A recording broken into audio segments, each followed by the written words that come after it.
C'est quand même compliqué de t'attacher à une histoire et à des personnages quand la moitié de ton casting est agaçant ou joue mal. Ou alors d'ailleurs, joue mal et est agaçant. Bonjour à tous, on se retrouve aujourd'hui pour parler d'une nouvelle critique d'une série sur Netflix. Et attention Cocorico, une série française horrifique, il faut bien le mentionner parce que c'est assez rare. Ça a été annoncé mais vraiment tout dernièrement, c'était il y a environ 2 semaines. Le trailer est sorti 2 semaines avant la diffusion vendredi dernier. Ça sort d'absolument nulle part, c'est une série d'horreur, c'est français. On en parle dans une partie sans spoiler et avec spoiler, c'est parti. Marianne est une série Netflix de 8 épisodes, créée et réalisée par Samuel Bodin, et est portée principalement par Victoire Dubois et Lucie Boujna. Emma, une jeune romancière à succès, découvre que sa série de livres horrifiques tournant autour de la sorcière Marianne est réellement en train de prendre vie. Nous allons donc suivre cette dernière ainsi que ses amis dans une petite ville de Bretagne afin de combattre cet esprit maléfique. Donc par quoi commencer ?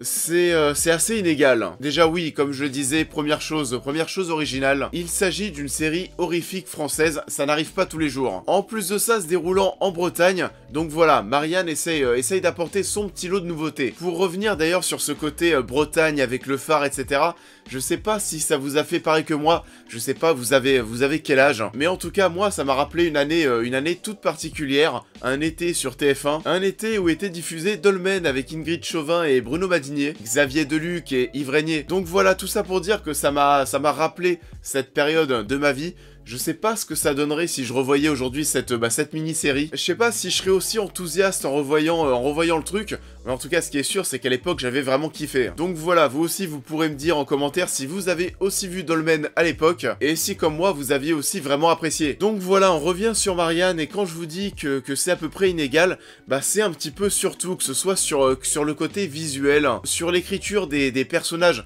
sur le ton de la série, sur le jeu des acteurs, sur quasiment absolument tout. La première chose, oui, qui va nous marquer, c'est Mireille Hertzmeyer. Sur cette tête, sur cette façon de filmer son visage qui est absolument incroyable. C'est ultra flippant, la nana est possédée. On dirait limite Gollum avec ses yeux, enfin, ça marche très bien. J'aime beaucoup aussi les transitions qu'on va retrouver entre certaines scènes. Les transitions en mode page de livre, comme celle-ci.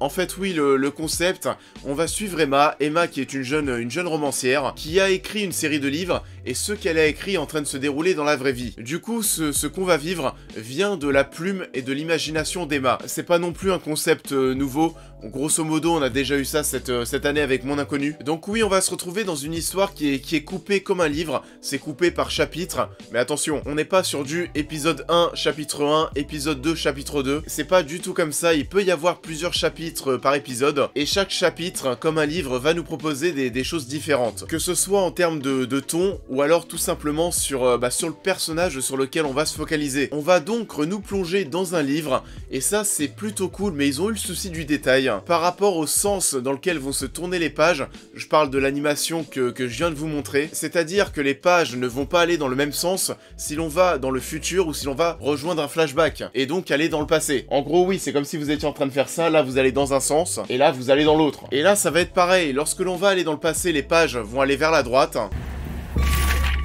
on se dirige vers le passé, on va vers un flashback, et à l'inverse, lorsque l'on fait un saut dans le temps, et que l'on va vers le futur, les pages vont vers la gauche. Et c'est un truc absolument tout bête, mais ça en dit long sur le degré de détail qu'on a voulu donner à la saison, et aussi de l'investissement de Samuel Bodin et de ses équipes. Donc oui, toute cette partie livre, chapitrage, ça marche très bien. L'histoire est bien coupée en plusieurs chapitres distincts, on a toutes ces petites transitions, voilà, le côté livre, ça marche. On va retrouver aussi de nombreux visuels très beaux, qui le sont encore plus lorsque l'on sait que l'on voit que le budget n'est pas si élevé. Une très bonne photographie, et c'en est étonnant parce que quand c'est français, on a un peu du mal à aller travailler l'image. Bon, après on va se calmer parce que des visuels marquants, il n'y en a pas non plus des dizaines et des dizaines. Et petit à petit, on va se diriger vers des choses que je n'ai pas trop aimées, qui ne fonctionnent pas vraiment. Déjà oui, en tout cas en début de série, il y a une excellente ambiance globale. On essaye vraiment de t'oppresser avec l'ambiance. On n'est pas du tout sur du jumpscare. Ça marche vraiment bien, surtout le premier épisode. Le premier épisode qui, à mon sens, est vraiment super. Il y a quasiment tout qui est génial dans cet épisode, que ce soit en termes d'horreur, en termes de rythme, en termes de suspense. Et donc oui, à ce moment-là, je pensais que j'allais avoir affaire à une grande série française. Une grande série française sur l'intégralité de sa saison. C'est ultra efficace, il y a une BO qui marche bien, avec un thème qui revient, le thème du générique, qui va être aussi très bon. On va te faire vivre une expérience qui va être assez intense, aussi intense visuellement, lorsqu'on va voir ces corps de personnages ensanglantés qui ont été lacérés, où c'est plutôt bien fait. En tout cas, personnellement, à chaque fois que je voyais ces corps, ça me faisait ressentir toujours un petit quelque chose. Donc voilà, oui, et ça m'embête, parce que ça partait, mais genre très bien. Puis ensuite, ça va commencer à devenir un petit peu chiant, un petit peu bizarre. On va perdre un petit peu le ton vraiment glacial, horrifique et oppressant du premier épisode. Il va y avoir des moments plus léger, il va y avoir de l'humour, des traitements de personnages bizarres et un jeu d'acteur qui est vraiment pas terrible. Je pense à une scène qui va se dérouler entre deux personnages dans une voiture dans l'épisode 6. Donc oui, le jeu d'acteur est vraiment pas terrible, à commencer malheureusement par son héroïne principale. C'est un personnage agaçant, c'est un personnage que t'as envie de baffer, mais en plus de ça, elle est dans cette espèce de surjeu constant. Elle est dans le surjeu.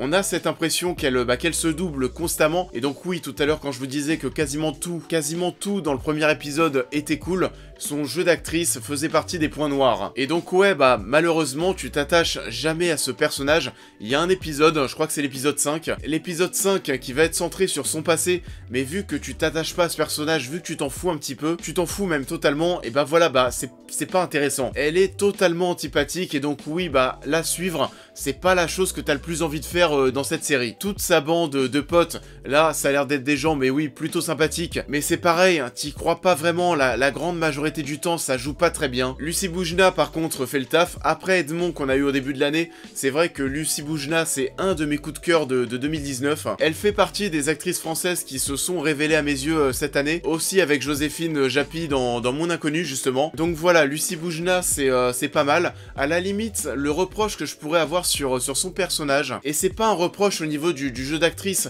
mais plutôt au niveau de son traitement et de l'écriture, c'est un personnage, et comme Victoire Dubois, qui n'ont pas l'air d'être vraiment choqués par ce qu'elles sont en train de vivre. Du style, la fin de l'épisode 1 est vraiment ultra choquante, et quand on va les retrouver au début de l'épisode 2, on n'a pas cette impression qu'elles ont vécu quelque chose d'effrayant. Et Alban Lenoir en policier, c'est pareil, t'y crois pas vraiment. Lui, pour le coup, il a un développement qui va être vraiment très bancal. Tu vas avoir une scène où il va essayer de se la jouer sérieux, puis ensuite, tu vas le voir, mais qui va être un peu simplé. Donc oui, voilà, t'as du mal à le prendre au sérieux. Je pense à la scène où il va aller vers le personnage d'Emma, après s'être présenté de manière sérieuse et va lui demander de dédicacer ses livres. Donc voilà, et enfin, toutes ces petites choses sont un peu dommages parce qu'on avait vraiment cette impression d'avoir un noyau, d'avoir dans ce premier épisode, un noyau qui était vraiment très fort, et c'est dommage que la série n'ait pas continué là-dessus. On va voir, comme je le disais, pas mal de petites choses qui vont venir parasiter ce noyau, des scènes très légères qui vont nous sortir de ce registre horrifique, et donc oui, la saison a commencé à me perdre petit à petit au fur et à mesure des épisodes. Au final, ça révolutionne pas grand chose, il va y avoir des loupés sur pas mal de points, même si oui, j'ai pas vraiment eu le temps de m'embêter.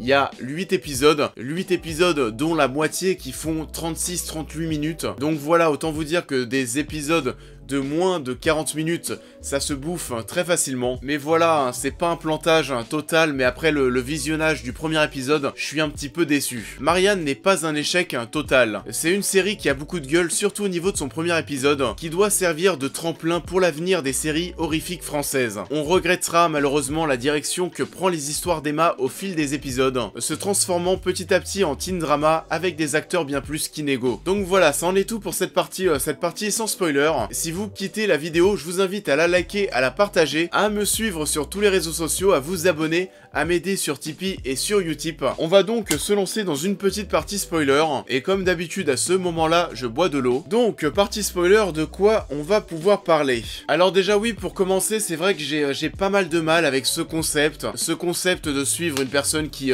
écrit, et sa manière d'écrire l'histoire, et même lorsqu'elle va continuer d'écrire l'histoire pendant le récit, les événements vont s'ajuster, vont être modifiés, et en fait tout ça, ça ressemble à un Deus Ex Machina qui va être présent en permanence, parce qu'on a l'impression que tous les enjeux qui sont en train d'être créés peuvent être dégonflés en 2-3 lignes. En 2-3 lignes écrites sur un ordinateur. Donc voilà, et c'est toujours un peu pareil, mais en termes d'impact et de création d'enjeux, j'ai toujours un petit peu de mal à y croire parce que je sais que ça peut s'arrêter très vite. Le coup du bébé qui a été enlevé puis ensuite qui va être déposé, c'est un peu l'exemple parfait. C'est dommage aussi qu'on ne voit pas plus cette bonne femme à l'image. D'ailleurs, cette personne n'est pas actrice. Pas actrice pour des séries ou des films. C'est une personne qui a 40 ans de carrière dans le théâtre. Et c'est dommage, à mon sens, qu'elle disparaisse de la saison parce que voilà, elle crève l'écran et quand t'as pas la chance de la voir à l'image, t'as envie qu'elle y revienne. Lucie Boujna, c'est un peu pareil, c'est dommage que son personnage disparaisse. Elle va disparaître en milieu de saison.